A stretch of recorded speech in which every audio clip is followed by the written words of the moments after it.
Olá, estamos aqui mais uma vez para dar uma olhadinha, uma segunda olhada no nosso no osciloscópio no Rigol DS4014, mas ele está desligado só por um detalhe. Está parcialmente desmontado. A questão aqui agora a gente vai fazer, na realidade, vamos dar uma olhadinha no interior do bichinho, que eu preciso fazer umas modificações térmicas, adicionar uns dissipadores de calor, umas coisas assim, para que ele possa ter, enfim, ser um pouquinho mais silencioso. Essa é uma coisa comum que o pessoal faz por aí pela internet, tem o pessoal dá umas dicas por aí, né?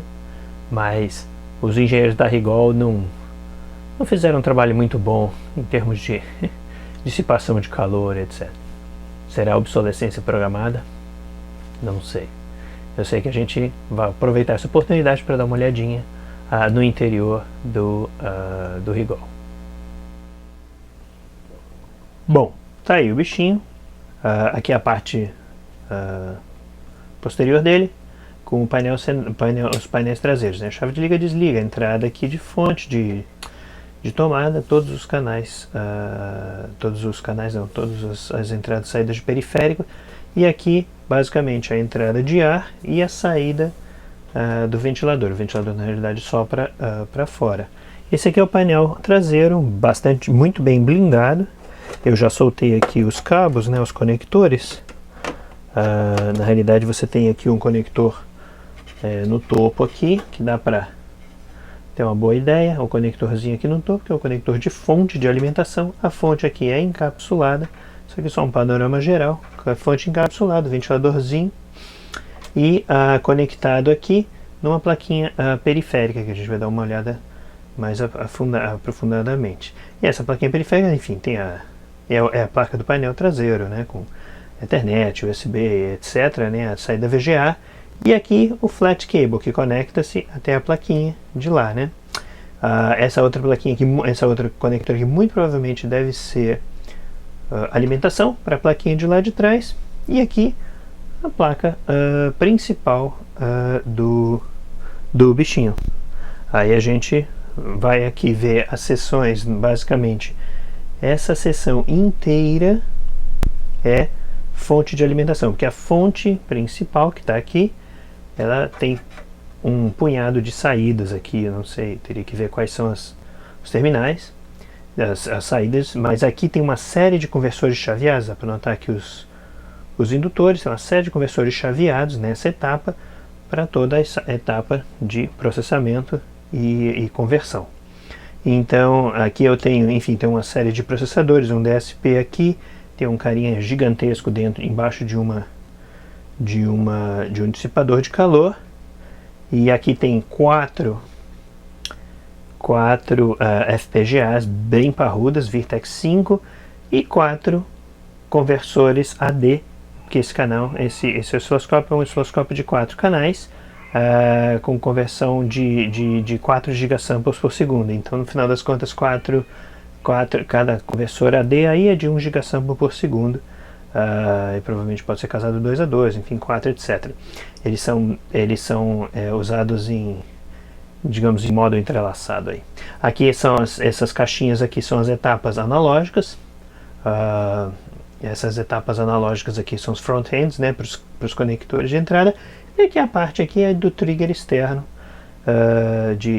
que vai para a saída lá. Tem um buzzer aqui que faz os bips tradicionais, uma série de lógicos aqui. E aí tem um flat cable nesse cantinho que vai para lá para trás. E tem outro flat cable que vai para cá para trás. Muito provavelmente esse daqui é o de vídeo, dada a posição. A tela na realidade está atrás aqui. E aqui o teclado, muito provavelmente isso aqui vai para todo o teclado, todos os controles de teclado do outro lado. Mas enfim, vamos dar uma olhada nessa parte, nessa face da placa. Depois a gente vai tentar ver a outra etapa. O que eu quero fazer aqui em termos de modificação, eu já na realidade adicionei o ventilador original estava um pouco usado, ele não parece ser muito usado, mas ele estava bastante barulhento, ele estava com um ruído estranho, como se fosse um ruído um pouco rascante. Então eu não sei se se o rolamento está indo para o espaço, né? Esse aqui eu comprei há pouco tempo e eu vou fazer aí umas alterações nesse caso aqui. Eu vou adicionar a esse ventilador, eu vou adicionar umas arruelas de borrachinha, que são na realidade para fazer o amortecimento do ruído mecânico, né, que o ventilador vibra, né, então ele vai fazer a redução da vibração em relação à caixa, né. Isso aqui na realidade eu retirei de um drive antigo de CD-ROM que eu tinha, um CD-ROM de computador da Plextor. Então isso aqui na realidade é reuso máximo, depois eu vou fazer a adaptação para colocar o ventilador novo lá. E a outra modificação que eu vou fazer, na realidade, é adicionar dissipadores de calor nos 4 conversores AD, que os conversores AD chegam a uma temperatura extrema, de acordo com outros relatórios na internet. Então eu já adquiri peguei alguns de sucata e adquiri alguns dissipadores de calor. Vou colá-los no topo dos conversores AD e mais 4 dissipadores no topo das FPGAs. Vamos ver mais a miúde. Infelizmente eu também não vou poder usar o meu microscópiozinho, porque a placa é muito grande, não consigo navegar tão bem com o microscópio, a gente vai ter que fazer na câmera mesmo. Mas a gente vai dar um zoom muito bom aí.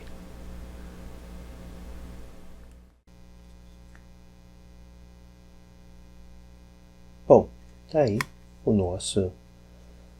nossa visão mais aproximada aí da placa, né, da placa principal. Vocês vão desculpar aqui um pouquinho do reflexo aqui e acolá, só porque é a questão da iluminação aqui, mas quando a gente aproximar um pouco mais vai ser um pouco mais fácil de ver e se livrar um pouco desse reflexo. Enfim, basicamente aqui é a parte total de fonte de alimentação nessa lateral aqui. Aí tem o processador principal aqui. E a gente vai para a etapa de aquisição do lado de cá. Vamos dar uma chegada um pouco mais próxima na placa, só para a gente poder ver os componentezinhos de maneira bem mais detalhada. Aqui, entrada da fonte de alimentação. Eu tenho aqui, basicamente, fonte de alimentação está aqui, e aí eu entro aqui, eu tenho um conversorzinho pequeno aqui, um TPSzinho, aqui se não me engano 40210, e aqui tem dois conversores maiores da Linear Technology LTC 3728. Você nota aqui também, como a gente viu em vídeos anteriores, a grande região aqui, a placa foi realmente bem feita, porque a grande região aqui de terra, né, com bastante via stitching aqui também, né, para garantir realmente enfim, que a transferência de energia seja feita de corrente, né, seja feita sem muitas perdas, sem muita resistência, né. E uma coisa curiosa também, né, bobinas aqui Coilcraft, bobinas de boa procedência, né? O pessoal realmente não gastou aí, não economizou aí no processo. Então você tem um conversorzinho chaveado pequeno aqui, não sei se é uma pré-regulação, não tenho certeza, que vem da fonte, não sei se isso seria necessário nessa topologia, nesse circuito. Aí eu tenho aqui 2 grandes conversores, esses 2 da LTC aqui, né, com os seus MOSFETs de saída aqui, grandes capacitores cerâmicos, bastante para reduzir as emissões aí, né, a oscilação, né, e aqui MOSFETs aqui com os indutores de saída, grandes resistores shunt aqui também, dá para notar, grandes capacitores de novo de cerâmicos de saída, justamente para fazer a filtragem final, e tremenda quantidade de via stitching nesses pontos aqui, que provavelmente se conectam ao nosso processador que está logo aqui do lado, né? Então, impressionante a capacidade de corrente aqui, que já dá para supor, né? Aqui tem outros conversores, tem uma série de conversores aqui. Esses aqui são os TPS 5430. Esse daqui essa série de conversores tem dois TPS 5450, esse daqui, e tem mais dois 5430 cá embaixo, ou em cima, enfim, depende. É embaixo mesmo, o fundo do osciloscópio está do lado de cá. E na realidade os 5430 são conversores de 3 amperes, os 5450 são conversores de 5 amperes. Então basicamente a quantidade de energia que esse bichinho consome é absolutamente massiva, né? Não tem nem como. E novamente também as bobinas Coilcraft aqui de altíssima qualidade. Os componentes são todas com marcas conhecidas, então no final das contas tem aí uma boa. Eles não economizaram também quando fizeram o circuitinho, né? Então, enfim, essa é toda uma seção de fonte que a gente já passou, e agora vamos dar uma olhadinha um pouquinho mais nas partes de processamento aqui. Vamos ver aqui como é que a gente faz um detalhe muito interessante ainda nessa parte aqui tem provavelmente um supressor, e aqui tem um conserto muito mal feito. Tem um conserto muito mal feito. Eu vou dar uma aproximada aqui. Vamos dar uma aproximada. Opa! Aproximei demais. A câmera vai se acertar aí. Então, esse conserto aqui, muito mal feito. Deixaram muitas pontas de solda, muita coisa de solda. Se você realmente não espera muito de um equipamento profissional, tá? Mas essa aqui na realidade é a porta USB frontal, o que naturalmente é mais suscetível à ação mecânica, né? Então alguém pode ter deixado um pendrive e deu uma pancada, enfim. Essas coisas acontecem, e esse osciloscópio, quando eu comprei, ele era remanufaturado, então ele não era necessariamente um osciloscópio estupidamente novo, quer dizer, direto da fábrica. Então pode ter sido uma versão de demonstração, uma coisa assim, né? Aí nós estamos andando aqui um pouquinho, olha uma coisa bastante curiosa. A gente tem aqui uma grande pilha, né? Uma grande pilha, muito provavelmente para reter os ajustes iniciais, e esse osciloscópio na realidade retém também, à medida que você desliga e liga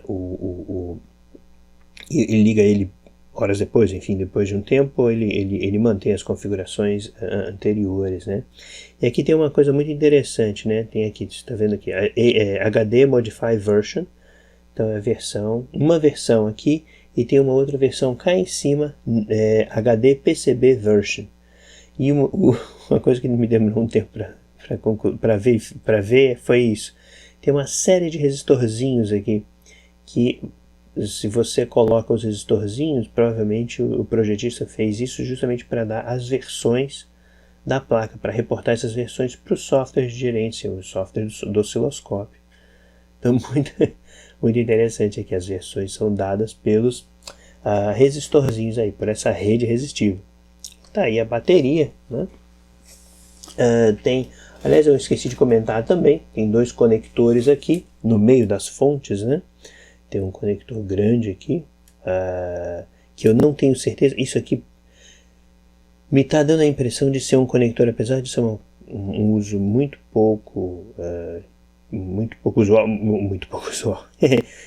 Esse tipo de cabo não é muito usado para alimentação, mas tem uma carinha de ser um cabo usado para alimentação. Esse cabo de flat flex aqui, né? Esse carinha aqui. Esse outro aqui, dá para ver, isso aqui tem toda a cara de ser o sistema de autodetecção, o AutoSense das pontas de prova.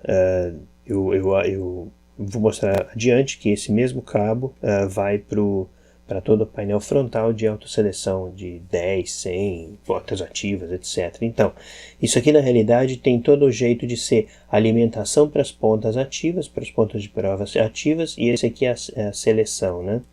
Principalmente porque esse conector está bastante próximo de um processadorzinho gerenciador aqui, na realidade um circuito gerenciador aqui. Estou aqui com uma FPGA da Actel A3P030. Essa é uma FPGAzinha relativamente pequena, não é estupidamente grande, mas provavelmente faz uma gerência periférica aqui. Aqui é o conectorzinho JTAG dela, só para programar a FPGAzinha. Mas aí aqui só um regulador de tensão local, deve ser um LM1117, uma coisa assim. Então esse carinha aqui que faz a seleção está muito próximo desse circuitinho aqui, dessa FPGAzinha de gerência, que está acoplada à sua memóriazinha flash aqui. Essa memória flash muito provavelmente carrega a FPGA com o código original, com o código principal dela. E um pouquinho mais adiante aqui, essa flash na realidade, enfim, é uma memória flash aí da Expansio, elas são 128 megabits por 8 ou por 16 bytes, então só organização aí. E aqui um pouquinho próximo do Actel, a gente tem um carinha maior aqui. Na realidade esse é um Blackfin, um BF526, é um DSP rodando aí a 400 MHz, que tem, curioso, ele tem a sua memóriazinha RAM aqui, essa aqui é uma memória RAM da ESSi, 256 megabits, e esse Blackfin, ele tem Ethernet integrada. Este carinha aqui é uma PHY da Microchip, é uma KSZ, deixa eu dar uma olhadinha aqui, é uma KSZ 8081, essa PHY. Então, no final das contas, o que eu estou suspeitando aqui é que que essa Ethernet, na realidade, ela sai daqui e vai para o conector de Ethernet atrás do equipamento. Dá para notar que é uma distância um pouco longa aqui até chegar no nosso conector. Cadê o conector? Está aqui o conector, que vai para o painel traseiro. Mas enfim, né? É aquela história, né? O projetista aí arranjou as coisas de tal maneira. E outra coisa também, a transferência de dados não precisa ser extremamente alta, né? Então essa é só uma questão básica aí de talvez fazer um compromisso, né, entre a velocidade de transmissão Ethernet e o arranjo aqui no diagrama, né, no esquema. Aqui o interessante também é que o DSP não parece ter memória flash, a memória flash foi removida. Muito provavelmente, então, o DSP pode dar boot, que eu não vejo nenhuma outra memóriazinha SPI aqui, ou uma coisa assim.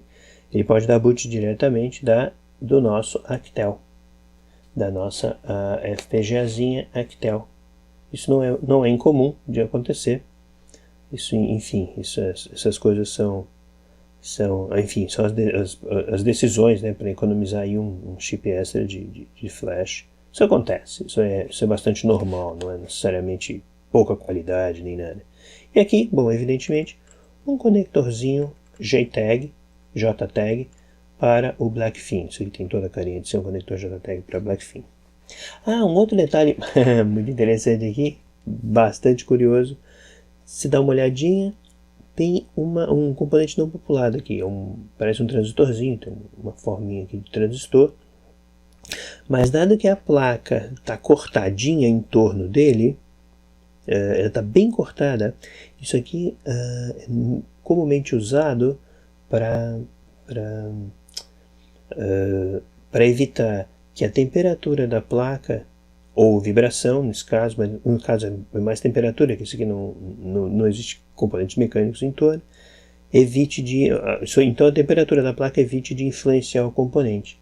Isso é muito usado para referências de tensão ou para sensores de temperatura.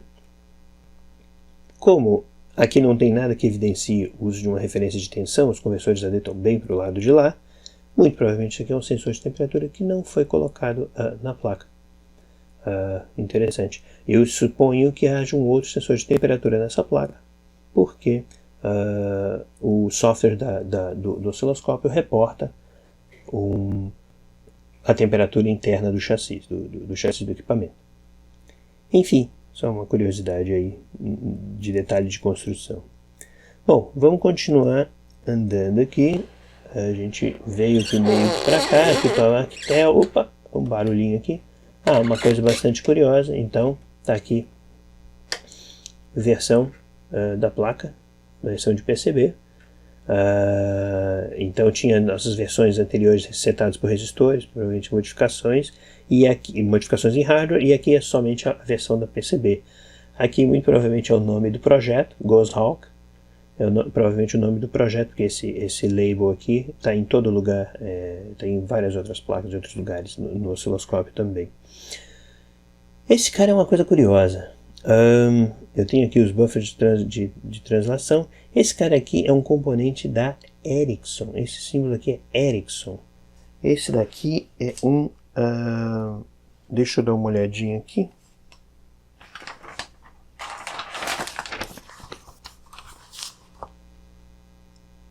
Esse cara é um ISP1763A. É um controlador USB on the go da Ericsson, que na realidade essa parte aparentemente foi comprada pela ST. Então esse carinha aqui faz USB on the go, que de novo, como ele está mais perto do nosso conector, o conector está para cá, aquele conector para o painel traseiro, muito provavelmente esse carinha também se conecta, é o que faz às vezes do USB lá para trás, lá para o painel traseiro. Enfim, só uma coisa curiosa, porque esse símbolo não é muito comum, o símbolo da Ericsson em componentes eletrônicos. Aqui a gente anda um pouquinho mais, vou andar um pouquinho mais aqui. Aqui eu tenho o meu conector que vai lá para trás, que vai para o painel traseiro do equipamento.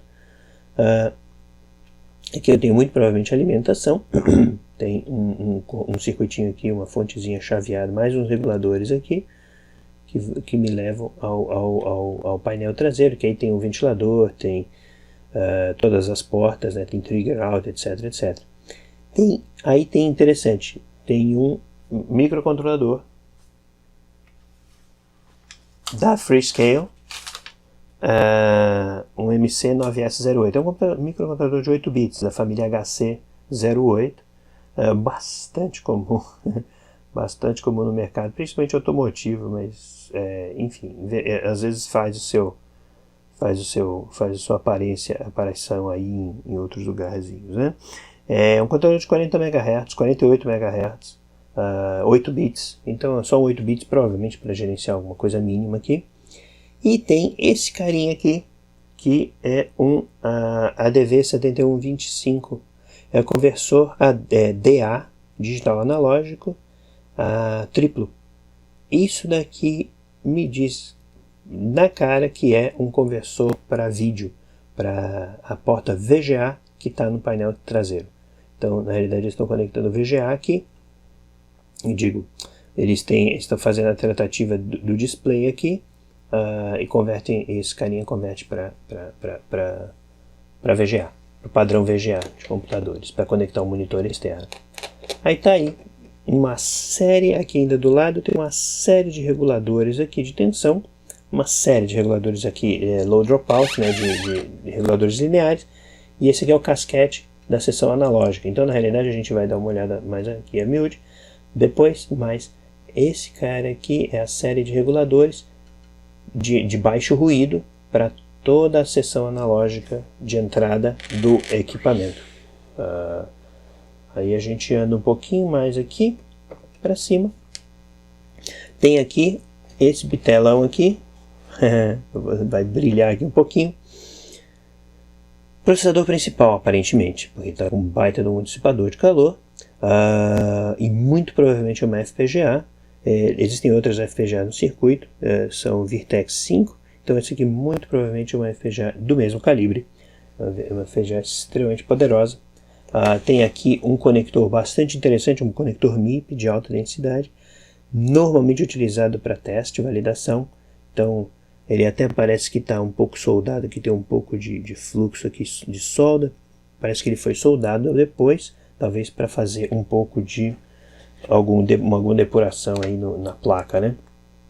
mais interessante que esse aqui é um processador principal numa Virtex. E aqui um pouquinho para cima, também, né, evidência aqui de que é uma FPGA, o processador principal, que aqui tem um baita de um conector JTAG, que tem toda a carência de um conector JTAG para o processador principal.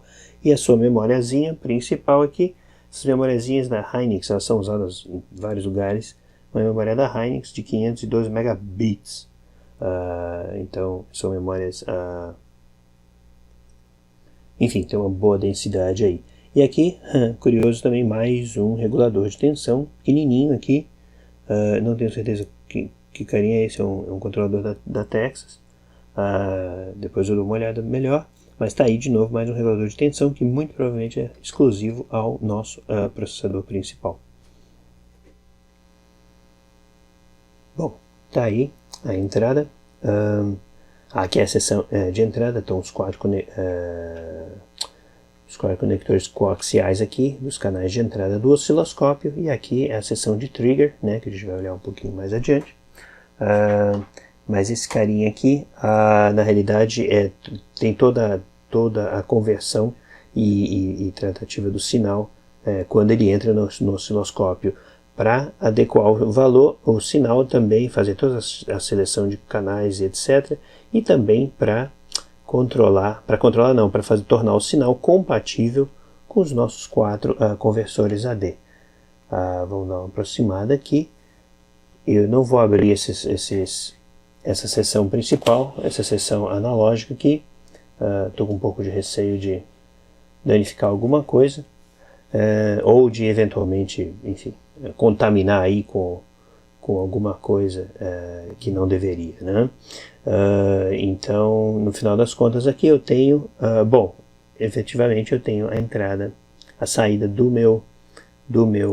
minha seção analógica na entrada dos conversores AD, aqui são 4 ao todo, combinados 2 a 2. Aqui é um componente, é um part number da própria Rigol, mas que, olhando na internet, a internet é fascinante, né? Olhando na internet, é muito provavelmente um conversor AD duplo de 1 gigasamples por segundo. Na realidade ele é duplo, e ele é chamado MXT 2001. Ele é de uma companhia chinesa. O único datasheet que eu encontrei foi em chinês. Mas olhando para a pinagem, olhando para as características que podem ser consumidas, ele é muito provavelmente uma cópia literal do conversor da National, um conversor bem mais famoso, chamado ADC 08D1000, que é um conversor que já está aí no mercado há bastante tempo, e ele tem, evidentemente, pelo fato de ser tão rápido, ele tem restrições à exportação aí, por tratados de não proliferação de armas, etc, etc. Então, muito provavelmente, não muito provavelmente, mas enfim, conhecendo aí como o mercado há a possibilidade dele ser uma cópia do chipzinho da National. Então estão os dois aí da Rigol, e tem mais os dois aqui, quer dizer, então totalizando 4. Aqui, como acontece, o osciloscópio é de 4 gigasamples por segundo, então eu tenho 2 mais 2 gigasamples por segundo por componente. Então, no final das contas, eu tenho 4 gigasamples a cada 2 canais, porque eu posso entrelaçar, eles chamam a técnica interleave, entrelaçar os conversores AD para conseguir uma taxa de conversão bem mais rápida. E a característica justamente interessante é que, se você usa o canal, no caso aqui é o canal 4 e o canal 3, se você usa apenas o canal 3 ou 4, você consegue 4 gigasamples por segundo, porque o processador ele já verifica, já faz o chaveamento necessário. Se você utiliza os 2 canais, aí você tem um máximo de 2 gigasamples por segundo no osciloscópio, porque aí evidentemente você vai ter que compartilhar os conversores AD. Idem para os canais 1 e 2, que estão do outro lado. Interessante aqui notar um componentezinho aqui que é fundamental para fazer esse entrelaçamento, é o PLL. Na realidade, ele faz a distribuição de clock. Eu tenho 4 4 redes aqui, 4 linhas de transmissão aqui pequenininhas, não sei se dá para ver. Cada uma vai para um conversor AD, e esse chip PLL aqui, pode ser um PLL comercial, pode ser uma CPLD, ele faz a conversão e faz o sequenciamento para os 4 conversores, o sequenciamento adequado para conseguir os 4 gigasamples ou 2, etc, etc, etc. E esse clock, pelas características dos conversores AD, é um clock de nada mais nada menos do que 1 GHz. Então é um clock extremamente rápido. Por isso que esses conversores AD operam a uma temperatura extremamente alta e são parte do motivo pelo qual eu abri esse osciloscópio, que eu vou colocar dissipadores de calor em cima desses carinhas aqui. Apesar da maior parte da dissipação ser feita pela placa, pela própria PCB. Mas, enfim, isso é uma das um dos detalhes que o pessoal da Rigol aí bobeou foi o planejamento térmico, não parece ser o planejamento térmico mais interessante aí. Enfim, aí a gente passa aqui agora para a fase para interfaceamento. Olha, é curioso, todas as linhazinhas, né, as linhazinhas bastante caminhozinhos de rato, né, como eles chamam, rat's nest, caminhozinhos de rato, que é justamente para fazer o casamento de impedâncias entre a conexão do conversor AD e a nossa FPGA Virtex 5, que muito provavelmente está fazendo a seção de bufferização de memória, aí que você tem a vinda do conversor AD, você tem aqui 8 chips de memória da Hynix também, de 512 megabits cada uma. Então, no final das contas, aqui você tem 512 megabytes, que o conversor AD é de 8 bits. Na realidade, eu conseguiria, em tese, armazenar 512 milhões de amostras a cada 2 canais. Obviamente que vai ter aí um overhead do próprio código rodando na Virtex, mas evidentemente é o que se teria aqui, 512 milhões de amostras.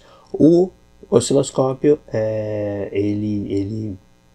esse osciloscópio ele consegue armazenar, pelas especificações técnicas, até 140 milhões de formas de pontos, né? Então seria na realidade 140 milhões de amostras oriundas do canal. Então, na realidade, tem um overhead aí, provavelmente, para fazer o processamento. Eu tenho que fazer os cálculos de maneira um pouco melhor, só para ter uma ideia exata de que eu não estou falando nenhuma grande besteira, mas esse aqui, na realidade, são 502 milhões de pontos, 502 megabytes, na realidade, em um lado, e, na realidade, eu tenho uma outra Virtex do outro lado também, com os mesmos 512 megabytes aqui, são 8 chips de 512 megabits. Esse aqui para os canais conectados diretamente aos canais 1 e 2. Então, no final das contas, tem aí uma grande quantidade de memória, e essas Virtex também são parte da razão pela qual eu abri o osciloscópio, que essas Virtex também rodam uma temperatura considerável aí, e eu vou colocar dissipadores também de calor sobre elas. Tá aqui, vamos voltar aqui, tem mais uma outra Virtex cá em cima, no osciloscópio, conectada a 2 memórias estáticas em pipeline da Cypress. Essas memórias, elas são extremamente rápidas e são obviamente um pouco menores. Deixa eu dar uma olhadinha na minha cola aqui. Essas são memórias de 256K bytes, digo K por 16 bits na realidade, e são extremamente rápidas, e muito provavelmente fazem a aquisição das formas de onda do osciloscópio. Esse osciloscópio ele consegue ter uma taxa de atualização de até 114 mil formas de onda por segundo, e isso aqui é diretamente acoplado à seção que a gente acabou de ver, a seção de aquisição e armazenagem. Então esses carinhos muito provavelmente fazem a tratativa do display, fazem o frame buffer do display para mostrar as formas de onda e armazená-las aí de acordo, né? E esse aqui é uma outra Virtex com as mesmas memórias SRAM Pipeline, também acopladas, no caso aqui, aparentemente, aos canais 2 e 3. Os canais 3 e 4, na realidade. Enfim, continuando aqui, a gente chega a uma seção de trigger.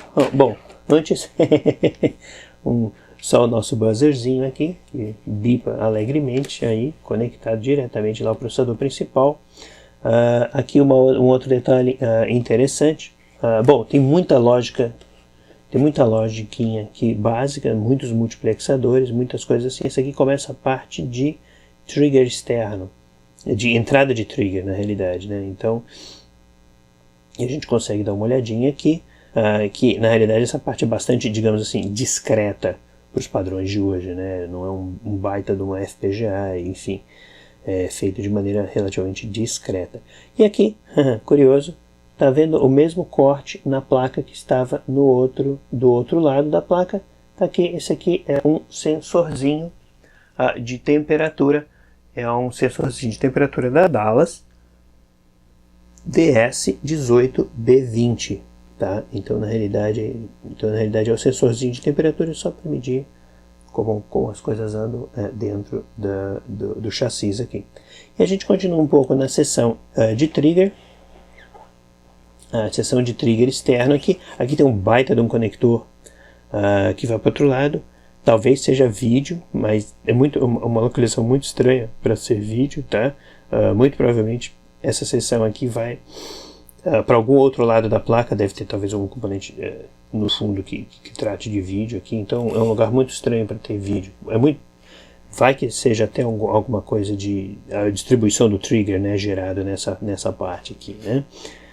Então esse trigger aqui, essa seção de trigger tem um componente interessante. Eu acho que eu passei este carinha aqui, que é um comparador. É um comparador da National, extremamente rápido. LMH 7322, um comparador de 700 picosegundos. É um comparador duplo, que muito provavelmente, como essa aqui... Opa, deixa eu chegar um pouquinho mais para cá. Como essa entradinha é a entrada de trigger externo, então o comparador rápido é certamente necessário para poder fazer o chaveamento de acordo aqui, né? E aqui tem toda a seção, todo o resto, né, da seção de trigger, etc, etc. Então, enfim, é uma coisa bastante interessante. Um último detalhe, tem um conector aqui muito parecido com o JTAG, então é possível que a seção analógica tenha um componente ativo. Seria estranho, um componente programável, que seria bastante estranho se for um processador, porque teria o risco de irradiar energia dentro da própria blindagem. Então, muito provavelmente, é uma FPGA, uma CPLD, rodando lá dentro da seção analógica. Bom, é isso aí. A gente deu uma olhadinha mais ou menos por cima aí da nossa plaquinha, a nossa plaquinha Ghost Hawk. Eu vou dar uma invertida na placa e a gente vai ver o que eu fiz na alteração do outro lado.